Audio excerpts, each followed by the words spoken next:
Caritas News on the Go, the Social Action Network's news and public affairs online show featuring national newsmakers and our team Caritas from the 85 social action centers nationwide.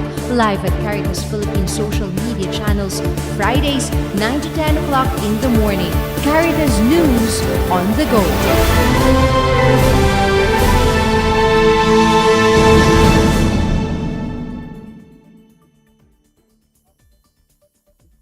Good morning, live from Caritas Philippines Development Academy.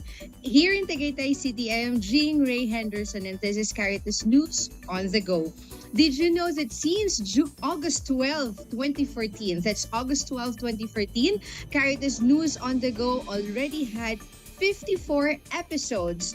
Tama po kayo sa narinig ninyo. Nagsimula ang Caritas News on the Go noong panahon ng Super Typhoon Yolanda Recovery and Rehabilitation Program ng Caritas Philippines. Even back then, we knew that we have to provide everybody, especially the public, with accurate and timely information, especially with data on how the Catholic Church is doing in terms of the rebuilding program. It also gave the world an opportunity to recognize and appreciate a quality humanitarian response in the midst of chaos. This is what we started in 2014.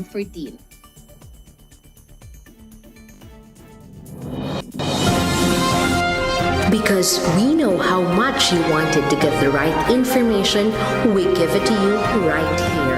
NASA Caritas Philippines News Updates, accessible through your YouTube, Facebook, and Twitter accounts. You may also visit www.caritasphilippines.org for more relevant information. NASA Caritas Philippines News Updates, Caritas News on the Go.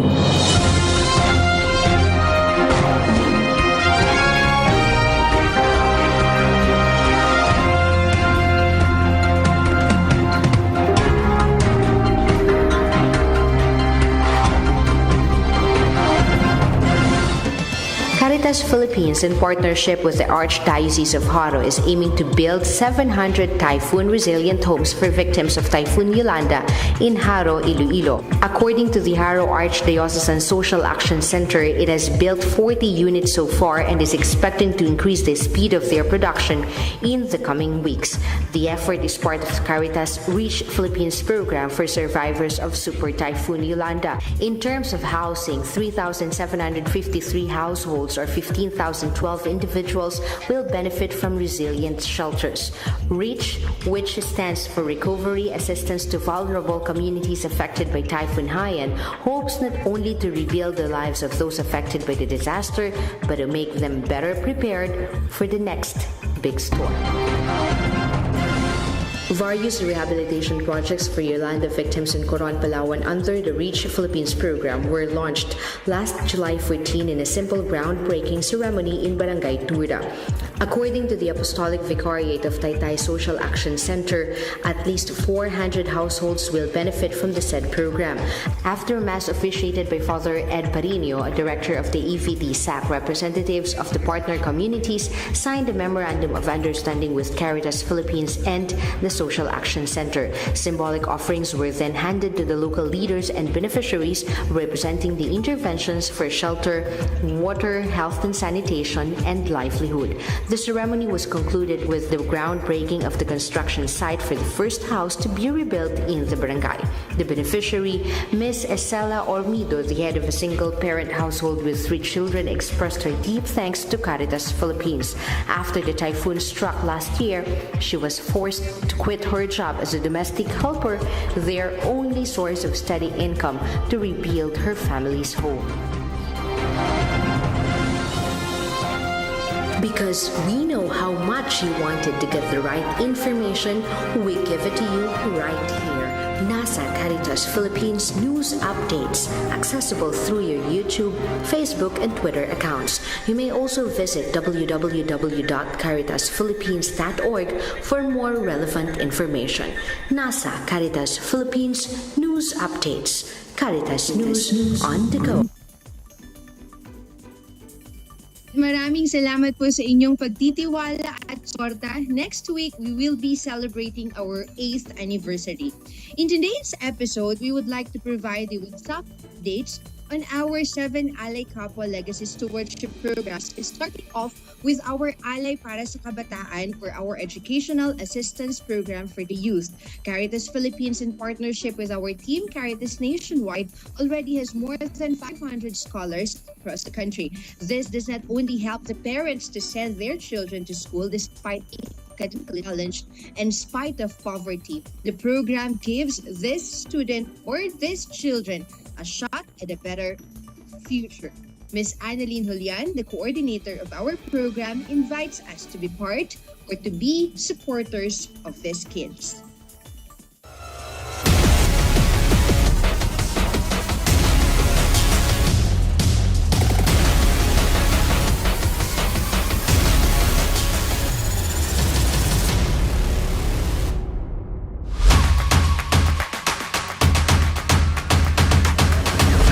Pangarap ko po ang maging sundalo paglaki ko para matulungan ko po ang mga pamilya ko.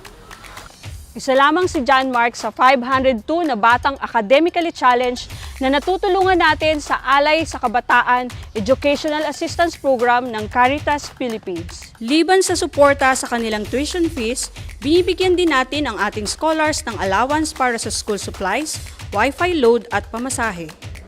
Ngunit bakit nga ba kakaiba at natatangi ang ating Alay sa Kabataan program? Itong programa ng Caritas Philippines ay napakaganda dahil nga tinutulungan yung mga slow learners natin dahil karamihan yung mga pribileyo ay naibibigay sa mga matatalino, sa mga magagaling at sa mga bright students natin. Ang ganda kasi kadalasan yung pag marinig natin scholar 85 pataas yung grade. Pero dito sa program na Caritas Philippines, yung 80 below.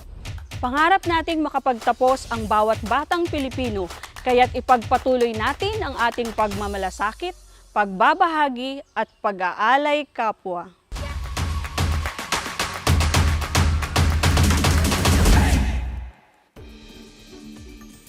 Before we move on, we'd like to share with you some updates on the earthquake which hit our northwestern Luzon dioceses. This part of our Alay para sa Katugunan sa Kalamdag or program. From Segovia is Ms. El Sur, our head of Caritas Philippines Academy. Nandito po tayo ngayon sa the Archdiocese ng Nueva Segovia kung saan kasama natin si Father Danny, ang ating Social Action Director.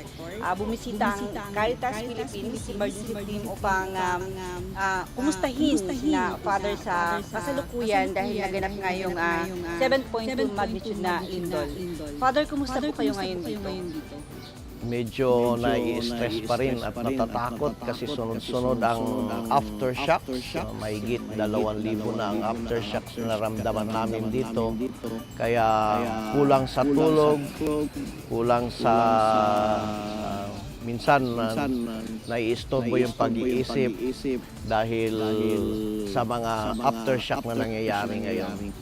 Okay po, Father. Ano po mga kakailangan, immediate na pangangailangan natin ngayon dito sa Marami din ang pangangailangan, lalong-lalo na yung mga naging biktima ng earthquake na ito. Pagkain, immediate kasi hindi naman sila makapagtrabaho. Halos lahat hindi pa normal yung mga offices, yung mga establishment dito. Karamihan ay close pa kaya walang bihira ang pumapasok pa sa kanilang mga trabaho. Kailangan din nila sa bahay kasi marami ding mga bahay na nasira. Siguro pang-repair ng bahay nila, kailangan din nila ng matutulugan kasi mayroon din kami mga evacuees as of the moment na nakatira sa mga bukid dahil natatakot na bumalik sa kanilang mga bahay. So, Father, ano pong mga initial na ginagawa ng ating social action para tugunan yung mga pangangailangan natin? Ang initial na ginawa ng social action ay pagbibigay ng relief assistance. Pumunta na kami sa mga iba't ibang parokya para makapagbigay. Yung mga parish priest din nila, meron na rin silang mga parish social action commission centers sa mga parokya ay kumilos na rin sila. Karamihan din mga simbahan ang napuntahan ng mga evacuees during the tsunami scare na nangyari immediately after the earthquake. Kaya nakahanda din yung mga parokya para magbigay ng assistance sa mga evacuees natin. So, sa ngayon po, ano po yung panawagan nyo sa ating mga kababayan at saka sa tingin nyo po, ano pa yung maiitulong ng Caritas Philippines para po sa Archdiocese ng Nueva Ecija? Pinapapatuloy po namin ang panawagan. Unang-una, panalangin po ninyo sa mga taong nabiktima ng lindol na ito. Kahit na hindi nabiktima yung bahay nila o kanilang ari-arian, pero sa takot, yung psychological na nangyayari sa kanilang mga tao ngayon dito sa probinsya ng Ilocos Sur. So nananawagan din po kami ng mga tulong ninyo, lalo-lalo na financial para maibigay natin sa mga nasiraan ng mga bahay. Kahit kunting tulong, at least meron silang masimulan ulit sa kanilang mga gawain o pagpagawa ng kanilang mga bahay. Salamat po, Father. Salamat din po sa Caritas Philippines. Ako po si Nelsie ng Team Caritas Nationwide, nag-uulat mula sa Vegan Ilocos Sur para sa Caritas News on the Go.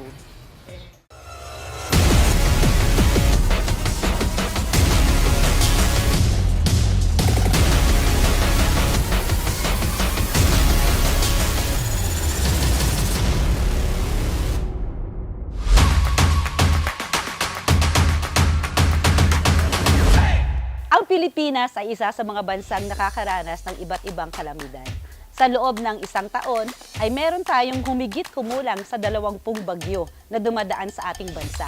Madalas ding mayroong pagguho ng lupa, malawakang baha, lindol, sunog at iba pa. Sa kasalukuyan ay mas pinalala pa ito dahil sa pandemya. Isa sa mga gawain ng Caritas Philippines ay ang pangunahan ang pagtugon ng mga pangangailangan ng naapektuhang kalamidad ng iba't ibang humanitarian crisis. Ang Caritas ay nagbibigay ayuda sa pamamagitan ng emergency relief assistance. Bukod sa emergency relief, nagbibigay rin tayo ng ayuda para sa early recovery ng mga komunidad na naapektuhan, tulad ng pagbibigay ng pabahay at kabuhayan. Kasama din dito ang iba't ibang capacity building and community organizing upang maihanda ang mga diocese at komunidad. Tayong lahat ay magkaisa, mag-alay kapwa para sa alay sa katugunan sa kalamidad.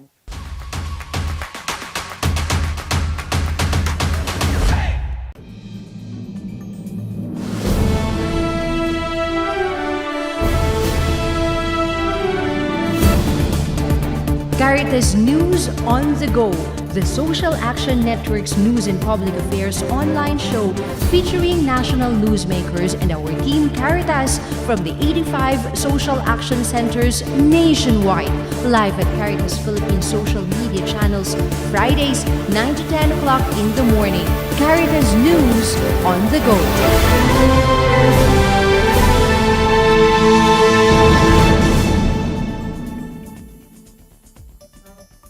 You're still watching Caritas News on the Go. Our Alay Kapwa sa Kalusugan, or our health and nutrition program, is taking a new turn in the coming days. Caritas Philippines will be launching with Globe Philippines and other partners the Globe of Good Hapag movement, which aims to achieve zero hunger by 2030. Bukod sa pagbibigay ng masustansyang pagkain sa additional na 5,000 families, layunin din ito na makapagbigay sa mga beneficiary ng skills development at capacity building sessions at micro-lending program upang makapagsimula ng kabuhayan. Maaaring mag-donate sa Hapag Movement sa pamamagitan ng GCash o ng inyong Globe or TM Rewards points. Every 5 or 50 pesos donation provides 1 meal for every family. Inaaniyahan po ang lahat na sama-samang tubugon at maghain ng pagkain. Dahil sa hapag na ito, lahat imbitado. Our head of the campaign, Ms. Sweet Racho, tells us more about the program and the partnership. Caritas Philippines, also known as the National Secretariat for Social Action, or NASA, is the humanitarian development advocacy arm of the Catholic Church in the Philippines. It was created by the Catholic Bishops' Conference of the Philippines in 1996 and mandated to accompany the poor in their journey to sustainability, resiliency, and social transformation. With this task in social transformation, Caritas Philippines is guided by the three works of social action in combating poverty, and these are the works of mercy, poverty alleviation, the works of development, poverty reduction, and the works of justice, the poverty elimination. In fulfilling the works of mercy, Caritas Philippines carries out its compassionate and humanitarian mission towards victims of natural and man-made calamities, those who are in dire need of medical and healthcare assistance, and those who are deprived of basic needs such as food, clothing, and housing. Premised on nurturing the works of charity and love, this social development work aims to alleviate poverty and ease the financial hardships being experienced by the people or the community, especially during calamities and emergencies. Our programs under the works of mercy are humanitarian and emergency relief assistance, pamilya feeding on the component of providing the families 5 meals a week for the period of 120 days, and medical assistance to those in dire need of intervention. For the works of development, Caritas Philippines teaches the destitute how to catch fish by facilitating access to livelihood and income-generating projects and becoming a stronger, empowered, and resilient community in the process. Under this area of work, Caritas Philippines journeys with the poor in reducing the poverty rate of their respective communities. It forges access, engages, manages, and sustains various development programs and services for the people in need. As such, the workers have to be knowledgeable and capable of performing development works for the poor people who greatly need our skills, interventions, and expertise. We have to carry out projects that have anti-poverty strategies geared towards social transformation. Examples of the programs that have been implemented are sustainable agriculture, the Pro-People, Pro-Environment, Pro-God program, the self-help group, unleashing the potentials of the poor, especially women, in all aspects of development, and perpetuating the culture of savings. And we have also livelihood and social enterprise, such as LEAD project, Waker project, and family farming. And of course, our educational assistance program, which aims to assist academically challenged children with high aspirations to finish their education. The works of justice or the works of advocacy is the hardest mission of social development, but it is through which CBCP NASA or Caritas Philippines is known. The church has to be the voice of victims of inequalities and discrimination. Amidst all oppressive structures and governance, we have to work on achieving authentic and effective responses to the people in need and to society as a whole. Lobbying, campaigning, and crusading against mining, political dynasty, extrajudicial killings, labor violations, human trafficking, corruption, human dignity, injustices, and many others are major advocacy within this realm of works. It is through this undertaking that Caritas Philippines is trying to eradicate poverty and attain a just and human community for every faithful, especially those belonging to the lowest sector of the society. Programs under the works of development are Justice and Peace, Good Governance, Ecology Program that upholding and highlighting Pope Francis encyclical Laudato Si or Care of Our Common Home. As the Secretariat of the Social Action Ministry of the Catholic Church, Caritas Philippines is mandated to accompany the 85 social action centers across the country to implement efficiently and effectively the works of mercy, development, and justice. As belonging to the Social Action Ministry of the Church, Caritas Philippines is vigilant in responding to the challenges of the times. Pamilya Feeding Program is created because of COVID-19. The pandemic speeds up poverty and hunger. More Filipinos are going to bed hungry. More Filipinos are pushed to extreme poverty, leading to an increase in hunger incidence in our country. Prior to the pandemic, hunger was already at its highest levels, especially in Southeast Asia. With this monumental challenge, the call to fight world hunger is more pronounced and obligatory. This program is in solidarity with the international and local groups taking action in reducing world hunger and poverty. Hapag movement with GLOVE is a heaven-sent partnership. First, Both have the same mission in addressing hunger alleviation and poverty reduction with the concept of holistic development. Second, both partners have a wide range of access. Both are national in scope.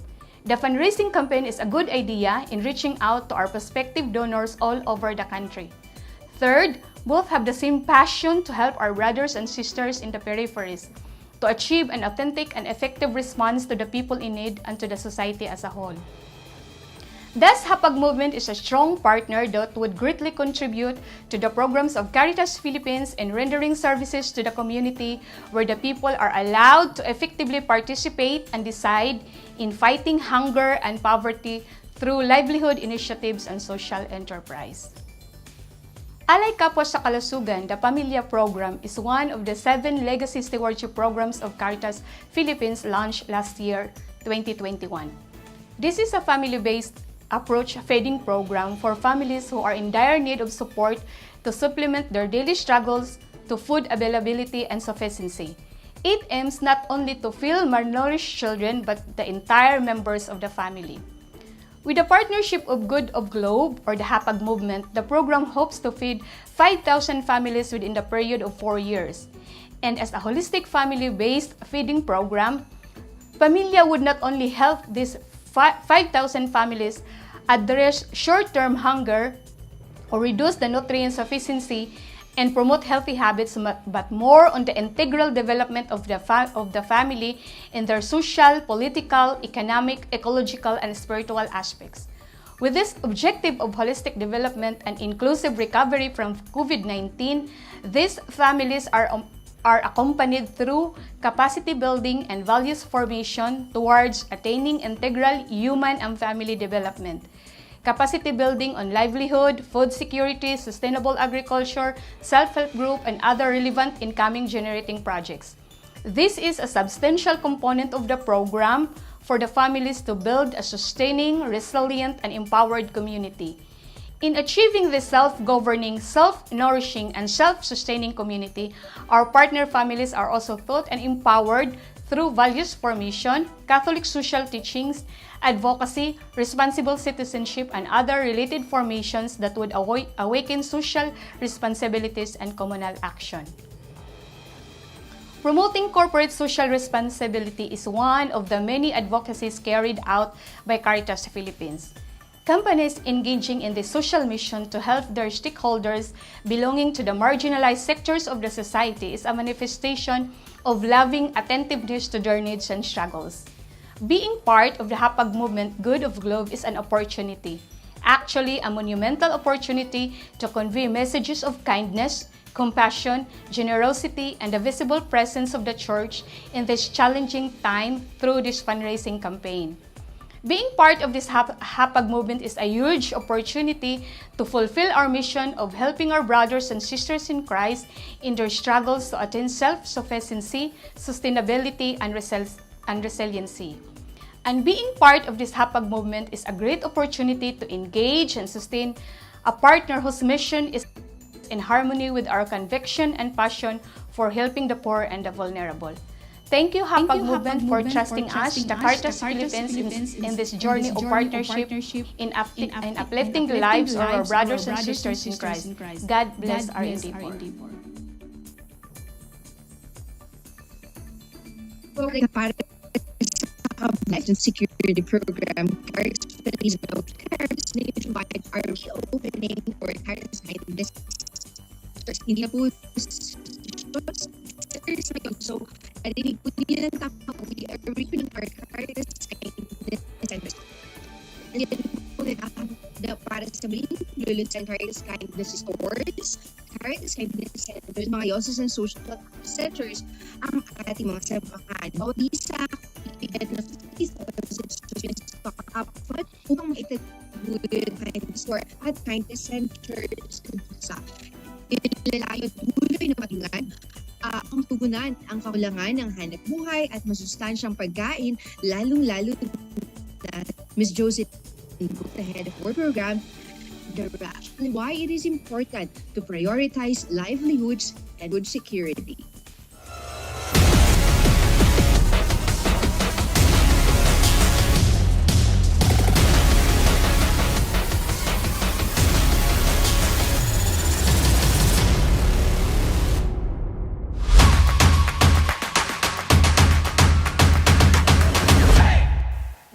sa mataas na antas ng kahirapan sa Pilipinas, malaki ang suliranin sa kakulangan sa sapat na pagkain at kawalan ng sustainableng hanapbuhay. Hangad ng Caritas Philippines na matulungan ang iba't ibang sektor sa agrikultura upang mapataas ang produksyon at ani at maibenta ang produkto sa tamang halaga at merkado upang mapaunlad ang bawat pamilya at komunidad. Halina at sama-sama tayong maging bahagi ng pag-aalay para sa kabuhayan ng lahat ng nangangailangan at nasa kahirapan.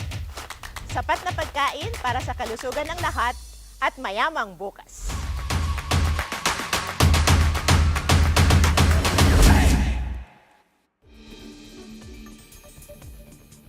Upang ipakita ang pakikiisa ng Caritas Philippines sa mga apektadong dioceses nang nangyaring lindol sa northwestern Luzon, nagsagawa ng solidarity visit si Bishop Jose Colin Bagaforo, Ilocos Sur at Abra. Ms. Thyra Fabe, our Research and Data Management Officer, gives us her report.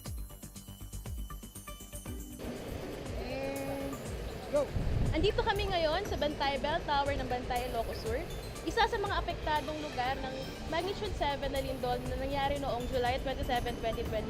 At kasama natin ngayon ang National Director ng Caritas Philippines, si Bishop Colin Bagaforo. Na kasalukuyang nagsasagawa ng solidarity visit sa mga apektadong diocese dito sa Norte. Ngayon po, Bishop, ano po ang kahalagahan ng solidarity visits na ginagawa po sa mga diocese ngayon?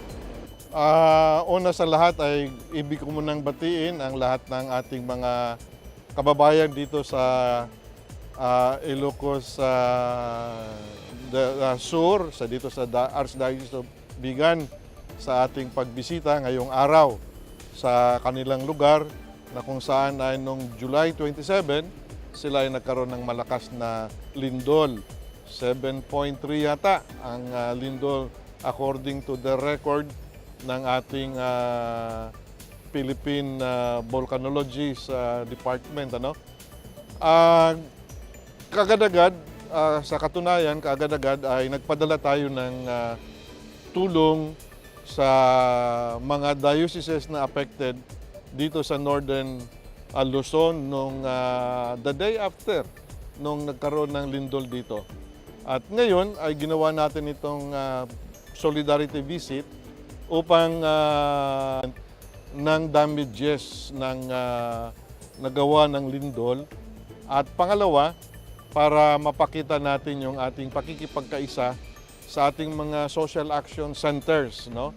Yung ating mga Caritases, katulad ng Caritas ng Nueva Segovia, ay kinausap natin at tiningnan natin kung ano na yung kanilang mobilization, yung extent ng kanilang humanitarian work, yung kanilang pagresponde sa emergency situation na nangyari ngayon dito. At ipinabot din natin sa kanila yung ating mga material na assistance. Ang mahalaga dito ay ating naipakita hindi lamang sa Archdiocese ng Nueva Segovia ang ating pakikipagkaisa, kung hindi naipamalas natin, lalong-lalo na sa ating mga kapatid na directly affected by itong earthquakes, yung ating panawagan bilang Caritas, yung ating pagmamalasakit at yung ating pag-aalay kapwa para sa kanila. Ngayon po, Bishop, after the solidarity visit po, ano po yung panawagan po ninyo sa ating mga kapatid na nanonood po ngayon sa Caritas Luzon? Sa lahat po ng ating mga kababayan at sa lahat ng ating mga kapatid, kami po ay muli ay nananawagan ng inyong tulong. Kailangan po nila dito sa Northern Luzon, apektado ng lindol. Unang-una po ay kailangan nila ng temporary shelters. Kung meron po kayong mga magagandang tent dyan, pwede niyong ipadala sa Caritas Philippines o di kaya sa Archdiocese of Vigan, Nueva Segovia. At sa Abra, pupunta rin tayo sa Abra. Pangalawang kailangan nila ay material na kailangan katulad ng pagkain, tubig, at higit sa lahat, kung meron kayong mapaabot na kunting halagang pera, ay titipunin natin yon malaking tulong yun na maibigay natin para sa kanilang livelihood program o di kaya sa kanilang mga pang-araw-araw na pangangailangan sapagkat marami sa kanila yung affected nitong lindol ay naapektuhan din yung kanilang hanap buhay. Muli sa inyo, kami ay nananawagan ng inyong pagmamalasakit at pag-aalay kapwa. Maraming salamat po, Bishop Colin. At ako po si Tyra Fabe ng Team Caritas Philippines, reporting live from Bantay Bell Tower for Caritas News on the Go.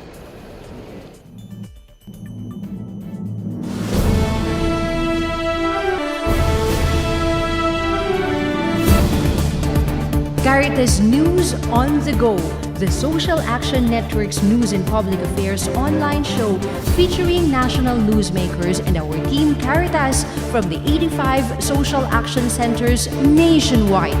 Live at Caritas Philippines social media channels, Fridays 9 to 10 o'clock in the morning. Caritas News on the Go.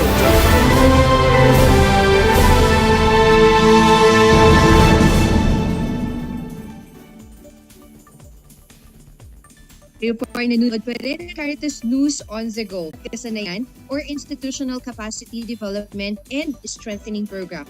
Last July 25 to 29, at least 44 diocesan social action centers from directors and top-level staff of the executive force construction management.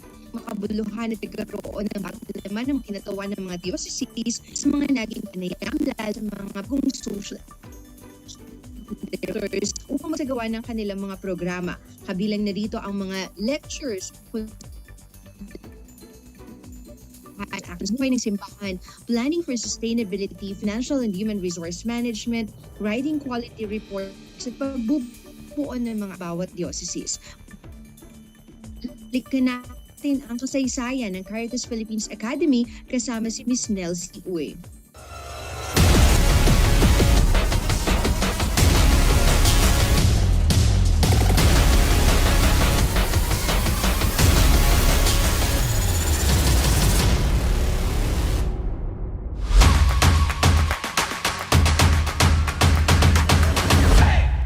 Simula 2016, mahigit 500 social action workers na ang nabigyan ng Caritas Philippines Academy ng iba't ibang capacity development program. Katulong ang Development Academy of the Philippines at Future by Design Pilipinas. Nagawa natin ang 14-month certificate course na Lead to Heal Transformational Development Program. Sa pakikipag-partner natin sa Asian Social Institute, nagkaroon tayo ng Masteral Course on Social Services and Development. Mahigit 15 modular courses din ang naisagawa natin kahit sa gitna ng COVID-19 pandemic. At Caritas Philippines Academy, we develop church leaders and professionals with a heart.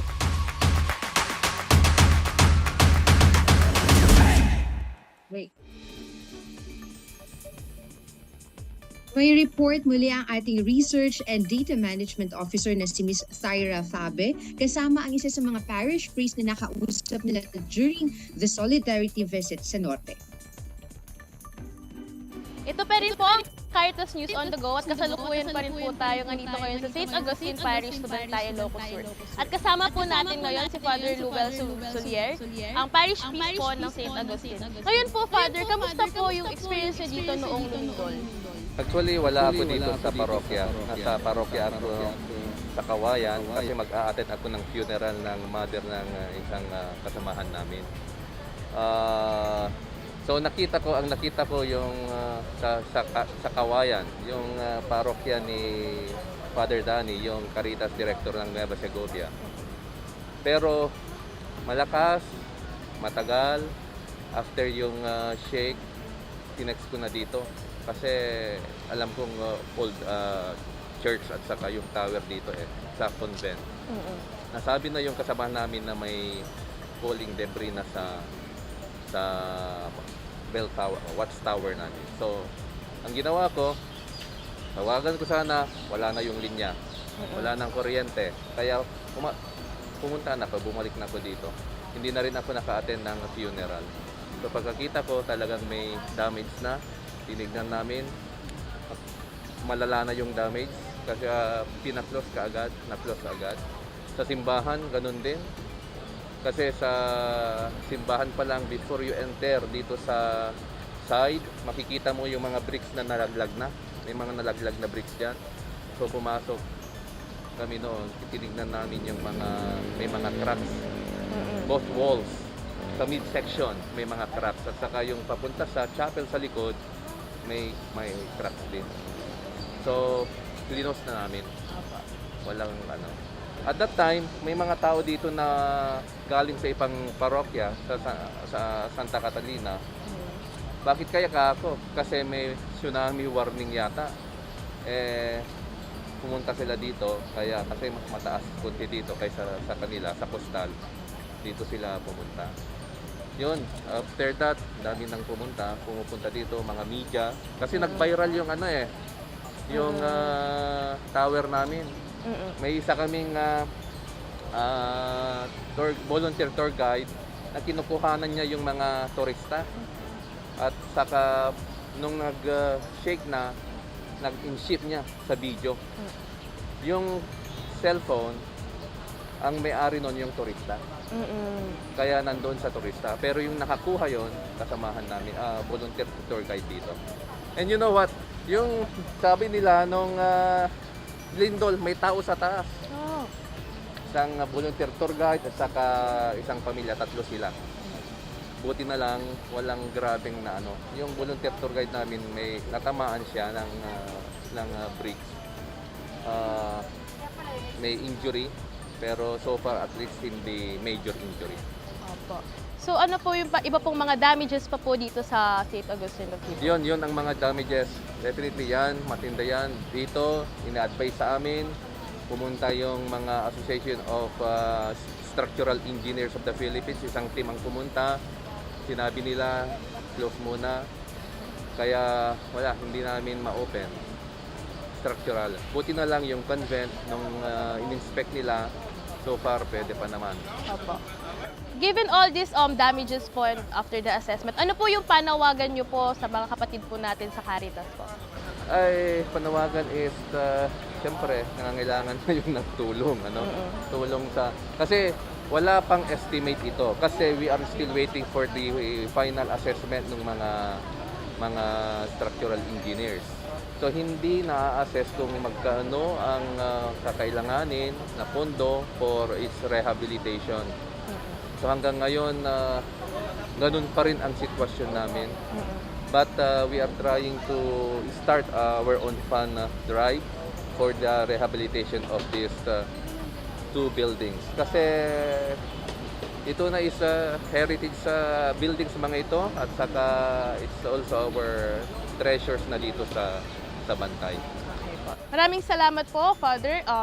Ako po si Tyra Faber ng Team Caritas Philippines, reporting live from St. Augustine Parish for Team Caritas News Group. Our programs on ecology, and justice and peace ang mga program Alay para sa kasan at katarungan at kapayapaan ay nagsanib puwersa upang tumalima sa isa na resolusyong inaban sa National Social Action General Assembly ng Hunyo at sa napagkasunduan sa ginanap Executive Training Course on Social Management ang pagtatatag ng advocacy ministries ng diocese sa bansa. Philippines ay maglalaan ng 25,000 kada buwan sa loob ng 1 taon bilang suporta sa bawat diocese na mangangailangan ng tulong sa pagtatayo ng kanilang advocacy ministry. Nagkasunduan rin ang patuloy na pagsulong sa mga programang magpapataas sa human rights campaigns sa buong bansa. Mr. Adil Guyano, the coordinator for the Good Governance Program, tells us why it is vital for Caritas Philippines to push even harder for this campaign.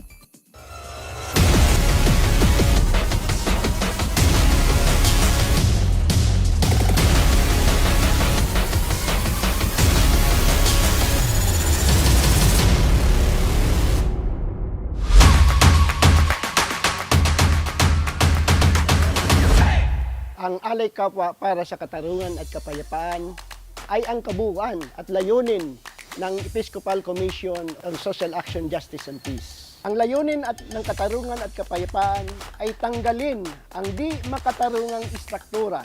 Sa lipunan, nakikita natin sa pamagitan ng paglabag sa dangal at karapatan ng mamamayan at kalikasan na nagdudulot ng kahirapan at paghihirap ng mga tao at nagpapatuloy ng di pagkapantay-pantay sa lipunan, kapangyarihan, pamahalaan at pakitungo sa kapwa. Bilang programa, kasama sa Alay para sa Katarungan ang mabuting pamamahala o good governance, isang halagang parte para sa panlipunang katarungan or social justice. Ang diin ng programa ay upang itaguyod at ipatupad ang dignidad o dangal at karapatan ng mga tao sa pamamagitan ng pakikilahok sa pamamahala. At gusto din ng nito mag-ambag para sa pagbabago ng struktura, sistema na kaaya-aya o conducive para sa ikabubuti ng nakararami.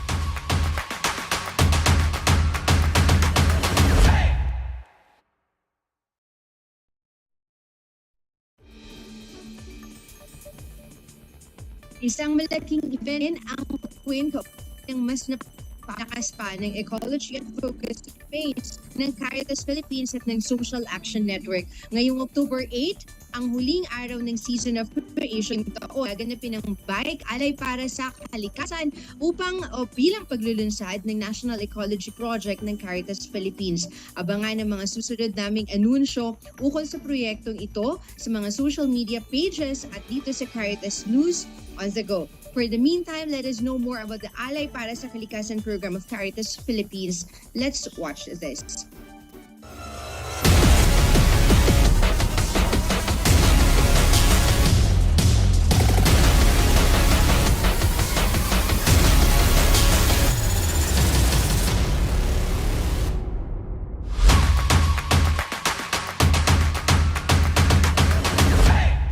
Bagyo, lindol, volcanic eruption, pagbaha, at iba pang mga delubyo at kalamidad. Ilan lamang ito sa mga hirap na kinakaharap natin dala ng climate emergency at planetary crisis. O marahil, dala ng ating kapabayaan. Dahil pinayagan natin ang walang puknat na pagmimina, illegal logging at quarrying, coal at fossil fuel operations. Sinira natin ang karagatan dahil sa basura at illegal fishing. Maging ang ating coral reef ay namamatay na rin. Subalit may pag-asa pa kung tayo ay magtutulungan. Ipagtanggol natin ang karapatan ng kalikasan. Ipaglaban natin ang ating nag-iisang tahanan. Samahan ninyo kami sa Caritas Philippines sa ating pag-aalay sa kalikasan.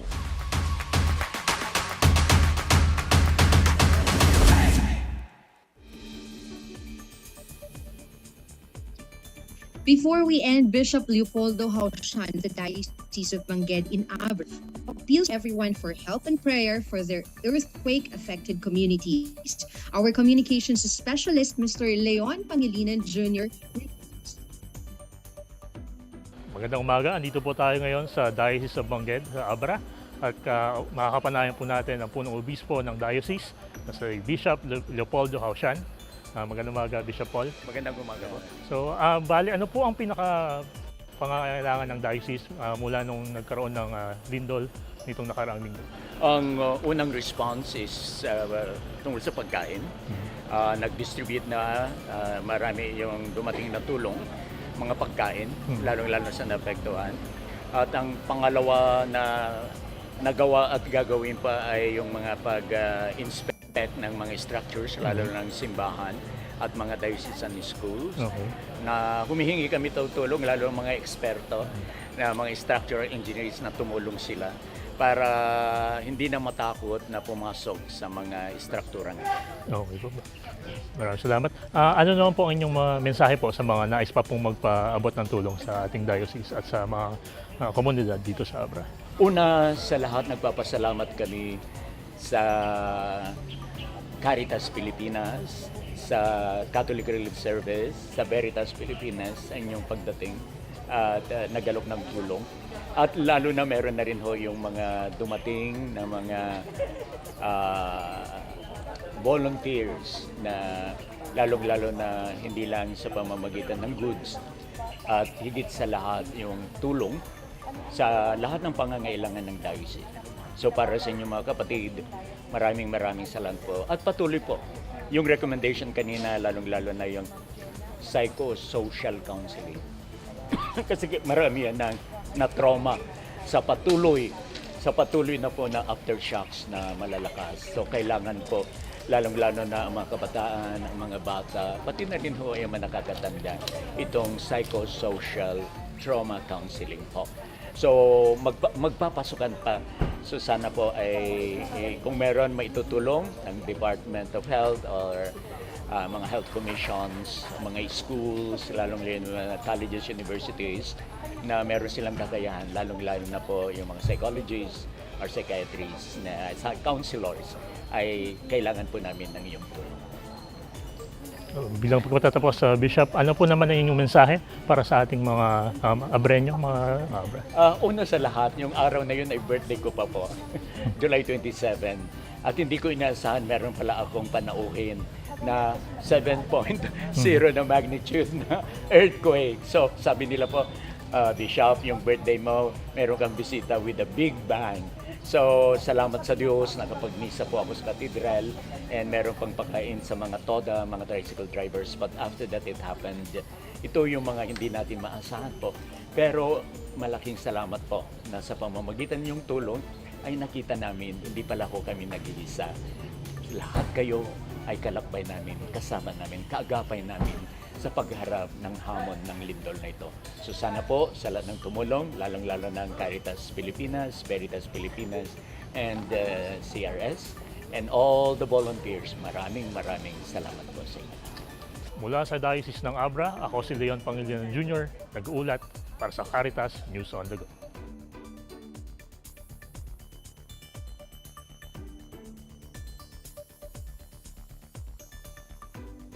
Lumugon sa ating panawagan ng pagtutulungan para sa mga naapektuhan ng lindol sa northwestern Luzon. Sa bawat individual, pamilya, mga opisina at sa ating mga social action centers, marami pong salamat. Panatilihin po natin ang malakas na spirito ng pagmamalasakit, pagbabahagi at pag-aalay kap, lalo na sa loob ng ating mga tahanan. Ito po ang tangi nating armas, gutom, kahirapan at wala ng pag-asa. We would like to also take this opportunity to greet happy birthday and happy retirement day kung ikaw po ay papagana ng assistant to Kapwa kay Bishop Manolo de los Santos ng Diocese of Verac. We would like to also say a happy birthday sa Vice Chair ng Episcopal Commission on Social Action, Justice and Peace, Bishop Jerry Almenasa ng Diocese of San Carlos. Thank you very much. You can also listen to us via Spotify. I'm Jean Ray Henderson and this is Caritas News on the Go.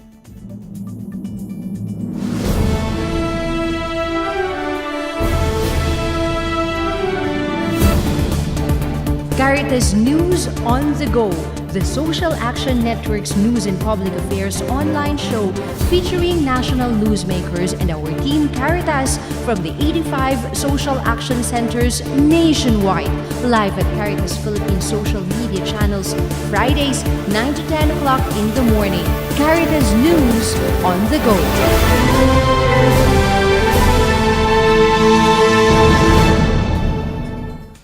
Good morning sa inyong lahat. Hindi natin inasahan itong nangyari, itong malakas na lindol, pero nangyari ang nangyari. Kaya ngayon, ang ginagawa natin bilang simbahan at saka lahat ng mga sektor ay nagtutulungan dahil ito ang kailangan ngayon.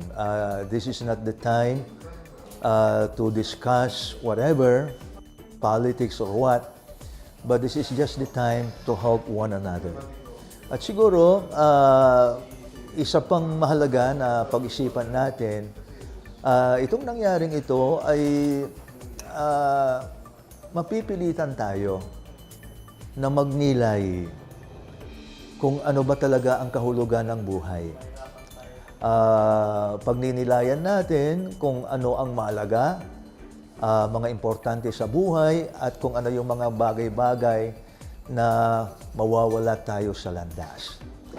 Pero sa ngayon, ang kailangan natin magtulungan, tugunan natin ang mga pangangailangan ng ating mga kapatid, at huwag nating kalimutan ang tulong ng Diyos, ang lakas na magmumula sa Diyos sa ating lahat. At huwag sana tayong mawalan ng pag-asa. Habang nabubuhay, nandyan ang pag-asa at palakasin natin ang ating pananampalataya sa Panginoon. So lahat ng nagtitiwala sa Diyos, nandyan din ang Diyos na gumagabay sa ating lahat. So maraming salamat sa inyo. Ano ba yung current situation dito sa ating diocese? Ako si Father Jeffrey Bueno, ang Diocese of Bangued, at kami po yung talagang affected ng lindol naganap noong July 27. So sa ngayon po, masasabi ko na though may mga nahihirapan pa dahil sa mga nangyari, I could say na generally, partially, na bumabago ulit ang Abra. Kasi nga, sa atin, nagagawa natin to kasi ang daming mga help, aid na dumadating locally, nationally, and internationally. And maraming salamat sa suporta, gabay, patnubay ng Caritas Philippines at ang mga partners natin na non-government organizations. Ano na po yung naging response ng diocese sa nangyaring lindol po?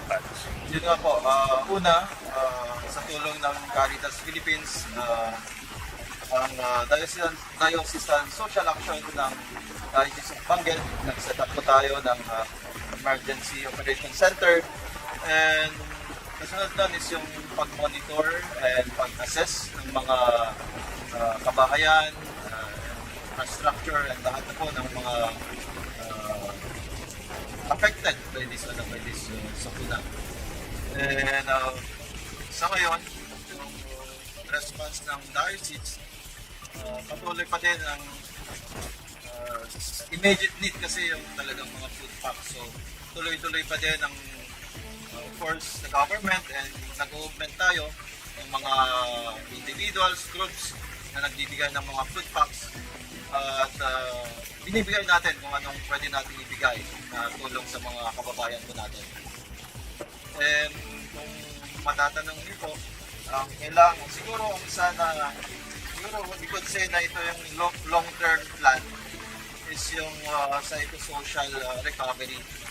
Ang dami ko ng nakakausap, kinabalita din sa social media, tao na ang daming mga nagkaroon po ng trauma, lalo na yung mga bata. Hindi lang mga bata, pati din mga matatanda na.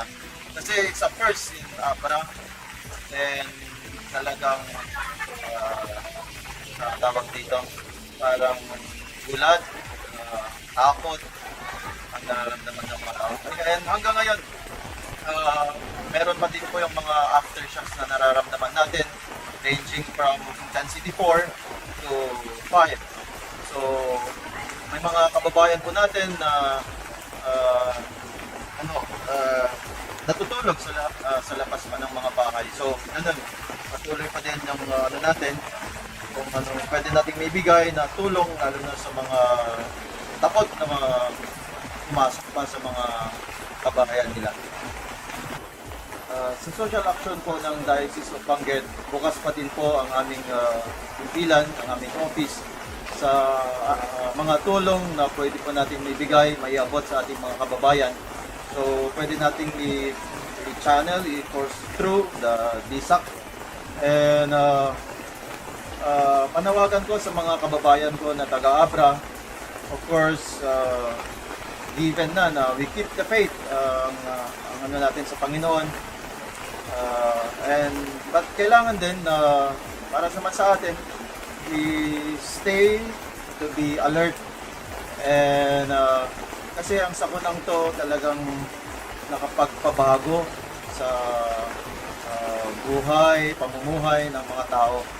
So parang tawag dito, kailangan talagang natin maging matatag, and be patient din kasi yung, yung mga ganitong karanasan o nangyayari, nagiging impatient ng mga tao. So, manalangin, maging patient, maging alert. And of course, maging thankful din tayo. Maging mapagpasalamat sa lahat ng mga tulong na dumating at mga dadating pa. So, maraming salamat sa mga organizations, government, sa non-government organizations, individual, grupo na patuloy pa din na umaalalay, gumagabay sa atin.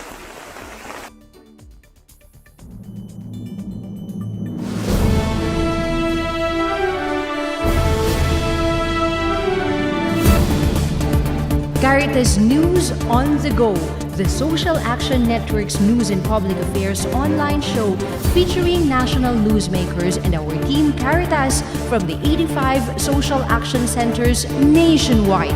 Live at Caritas Philippines social media channels, Fridays 9 to 10 o'clock in the morning. Caritas News on the Go.